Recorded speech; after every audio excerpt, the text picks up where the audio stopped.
Maka pertama, lihatlah laki-laki tersebut buat dia marah. Jadi untuk melihat laki-laki itu baik atau tidak buat dia marah. Kata Rasulullah Shallallahu Alaihi Wasallam, khairukum linnisa.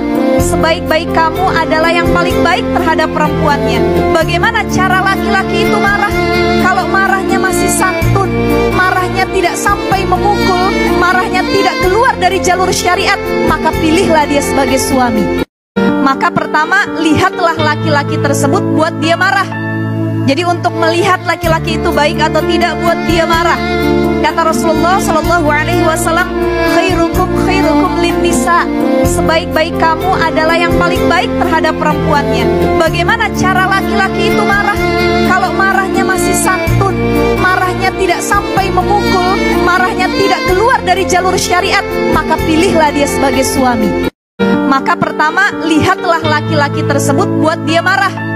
Jadi untuk melihat laki-laki itu baik atau tidak buat dia marah. Kata Rasulullah Shallallahu Alaihi Wasallam, khairukum linnisa. Sebaik-baik kamu adalah yang paling baik terhadap perempuannya. Bagaimana cara laki-laki itu marah? Kalau marahnya masih santun, marahnya tidak sampai memukul, marahnya tidak keluar dari jalur syariat, maka pilihlah dia sebagai suami. Maka pertama, lihatlah laki-laki tersebut buat dia marah. Jadi untuk melihat laki-laki itu baik atau tidak buat dia marah. Kata Rasulullah Shallallahu Alaihi Wasallam, khairukum linnisa. Sebaik-baik kamu adalah yang paling baik terhadap perempuannya. Bagaimana cara laki-laki itu marah?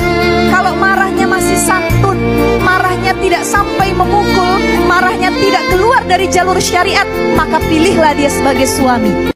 Maka pertama, lihatlah laki-laki tersebut buat dia marah. Jadi untuk melihat laki-laki itu baik atau tidak buat dia marah. Kata Rasulullah Shallallahu Alaihi Wasallam, khairukum linnisa. Sebaik-baik kamu adalah yang paling baik terhadap perempuannya. Bagaimana cara laki-laki itu marah? Kalau marahnya masih santun, marahnya tidak sampai memukul, marahnya tidak keluar dari jalur syariat, maka pilihlah dia sebagai suami. Maka pertama, lihatlah laki-laki tersebut buat dia marah. Jadi untuk melihat laki-laki itu baik atau tidak buat dia marah. Kata Rasulullah Shallallahu Alaihi Wasallam, khairukum linnisa. Sebaik-baik kamu adalah yang paling baik terhadap perempuannya. Bagaimana cara laki-laki itu marah? Kalau marahnya masih santun, marahnya tidak sampai memukul, marahnya tidak keluar dari jalur syariat, maka pilihlah dia sebagai suami.